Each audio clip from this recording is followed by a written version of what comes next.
For the past 5 years, NBA fans and the media have been obsessed with one debate, and that debate is LeBron James versus Michael Jordan. And I understand how that same topic, it can get extremely old. But today I am back with another video, and I'm not going to be comparing LeBron and Jordan and the totality of their careers. Today, I'm going to be looking at Michael Jordan's 1998 season versus LeBron James's 2020 season. And I chose these two specific years for a couple of reasons. I think it's important to compare both these players at age 35. I think one of the big questions this year is whether LeBron James was the best 35-year-old in NBA history. And also The Last Dance, it came out in the same year LeBron won his 4th championship. So with all that happening, I thought it'd be fun to compare those two players and those two seasons. And before I go into this comparison, I think we need to highlight how different basketball was in the late 90s compared to the late 2010s and early 2020s.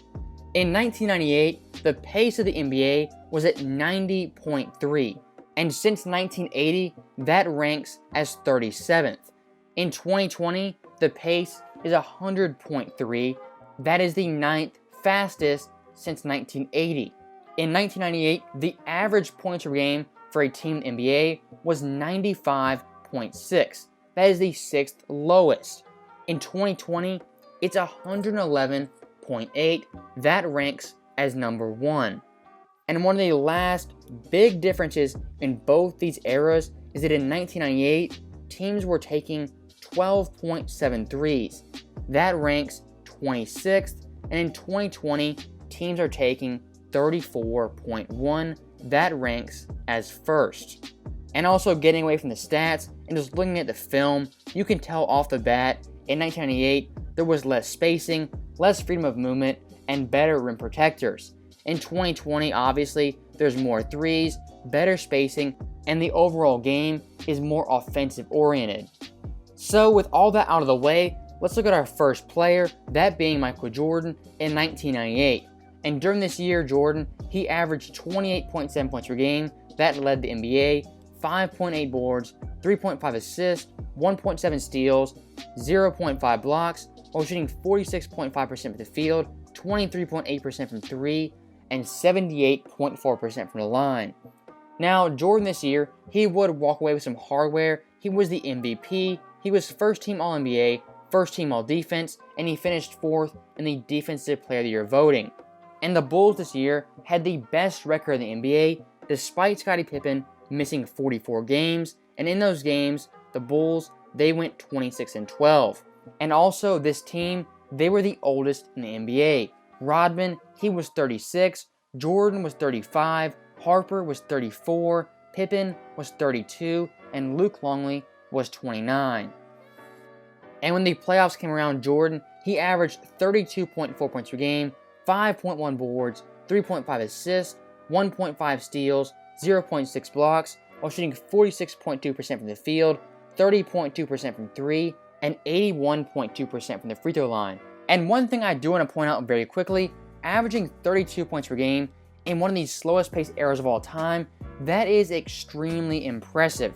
And what's also impressive is how dominant this Bulls team was during the first 2 rounds, as they had a 7-1 record through their first 8 games, and they beat the New Jersey Nets and also the Charlotte Hornets. But in the Eastern Conference Finals, this is where the Bulls would find their first struggle as they faced off against the Indiana Pacers. And in this series, Dennis Rodman, he was benched in 6 out of the 7 games, and he saw his minutes per game average go from 41.7 all the way down to 29.5. And despite Rodman being benched, the Bulls, they would find a way to pull out this series in 7 games and advance back to the NBA Finals for their 3rd consecutive time.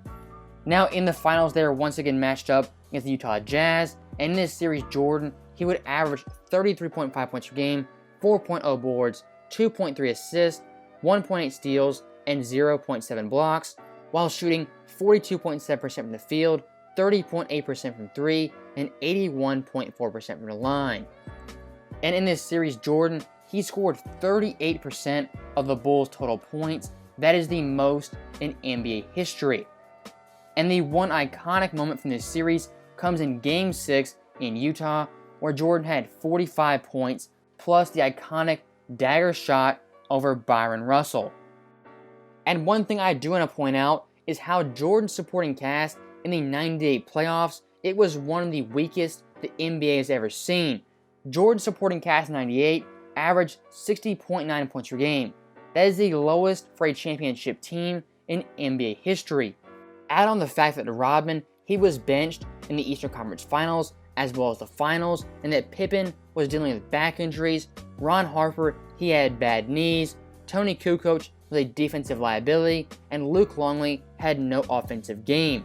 That makes this playoff run for Jordan extremely impressive. And one other thing that adds on to that is how Jordan performed in the clutch. He averaged 5.4 points per game in the clutch that led the playoffs while shooting 44% from the field, 16.7% from 3, 77.5% from the line. And for the entirety of the playoffs, Jordan had 76 total clutch points compared to the rest of the Bulls roster, who only had 66.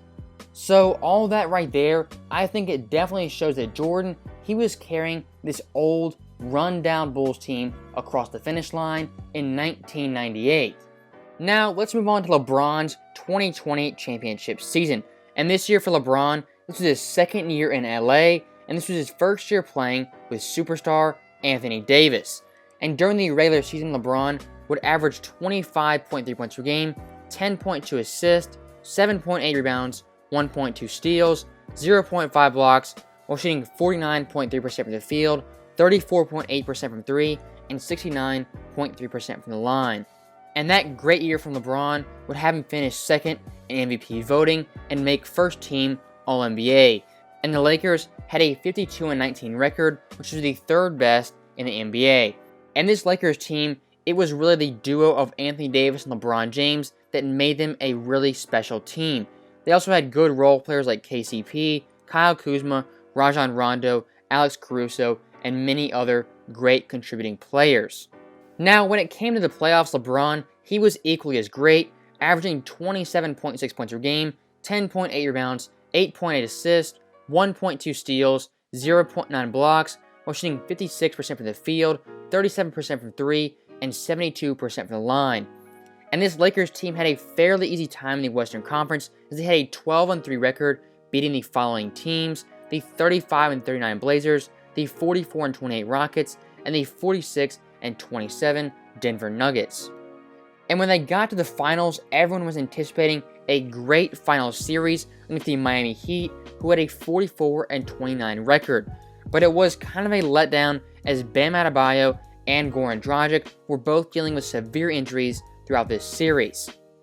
And because of those injuries, as well as LeBron's great play, the Lakers, they would win this series in 6 games, and LeBron, he was named the Finals MVP for the 4th time in his career after he put up amazing numbers on amazing shooting splits. And one thing I do want to point out quickly is LeBron's stats in the clutch this postseason were not that impressive, as he only averaged 1.3 points per game on 18.8% shooting, 0.0% from 3, and 77.8% from the line. So that right there was a summary of LeBron's 2020 championship run, as well as Jordan's 98 run. Now we'll try to compare both those runs to see which one is more impressive. And the best way to compare both these players, looking at 1998 versus 2020, is to look at their per 100 stats. And when you look at these stats, Jordan averages 44.5 points per game, 7.0 boards, 4.8 assists, 2.1 steals, 0.8 blocks, 2.9 turnovers with the same shooting splits. Now, if you compare that to LeBron James, he averages 37.6 points per game, 14.6 boards, 11.9 assists, 1.7 steals, 1.2 blocks with 5.4 turnovers on the exact same shooting splits. So looking at just these stats, I would say LeBron James, he has the slight edge over Michael Jordan. But these stats are not the only thing I'm going to use to evaluate how impressive both these runs were. What I'm going to use next is look at which player had the most help. And when looking at both these rosters, I think it's pretty obvious LeBron played with superior help, as Jordan's team featured a old Dennis Rodman, Scottie Pippen, who was dealing with back injuries, Tony Kukoc, a defensive liability, Ron Harper, 34 years old, and other role players who were hit or miss, like Steve Kerr, Luke Longley, and Bill Winnington. Whereas when you look at the 2020 Lakers, LeBron is playing with another bona fide superstar in Anthony Davis, who was arguably the best player on the Lakers at certain points during this playoff run. Also, this Lakers team had very good role players like KCP, Kyle Kuzma, Dwight Howard, Rondo, Markieff Morris, Danny Green, who was hit or miss, JaVale McGee, and Alex Caruso. So I think looking at the roster of both these teams and taking into account how much older the Bulls were than this Lakers team, I think it's fairly obvious that Jordan, he was dealing with a worse team as well as a worse supporting cast. And also, one thing that is very important to evaluate is who faced the tougher playoff competition. And when you look at the path that Jordan had in the Eastern Conference, he had to face the 43-39 Nets, the 51-31 Hornets, the 58-24 Pacers, and in the finals, he had to beat the 62-20 Utah Jazz. Now, compare that to LeBron, who had to face the 35-39 Blazers, the 44-28 Rockets, the 46-27 Nuggets, and the 44-29 Heat. And based off that, I would say Jordan, he faced a tougher competition in the playoffs. And one last thing I think is very important to evaluate is how both these players performed in the clutch. Jordan, during his playoff run, averaged 5.4 points per game that led the NBA, while shooting 44% from the field, 16.7% from 3, and 77.5% from the line. Now, compare that to LeBron, who only averaged 1.3 points per game on 18.8% shooting, 0.0% from 3, and 77.8% from the line. And I think one of the things that really gives Jordan's performance a huge edge over LeBron James is how he performed in Game 6 versus the Utah Jazz, having 45 points, the clutch steal, and the big-time iconic shot over Byron Russell. So my final verdict on who had the more impressive playoff run, I would have to side with Michael Jordan in 1998. As I think Jordan, overall, he put up great numbers, he carried his Bulls team that was old and breaking down, he faced some all-time great teams, and in the end, he had the bigger and better clutch time moments. And that's not saying LeBron's 2020 playoff run wasn't amazing or wasn't all-time great, it's just saying that it wasn't as good as Jordan in 98. And still, I think the one thing that holds me back from saying LeBron's more impressive is that he had Anthony Davis, who was arguably the better player for half of the playoffs and maybe even half of the season. And Jordan, he simply didn't have a player like Anthony Davis who demanded that much attention from the defense and could basically score a bucket anytime he wanted to. So that right there is my final verdict on who had the better playoff run, and I wanted to make this video in response to LeBron James saying that his 2020 championship was one of the toughest championships in NBA history. And this video is going a little bit long, so I'm going to stop talking right now, and I hope I made my point as to why Jordan had the better playoff run. So thank you guys for watching. I'll see you guys next time.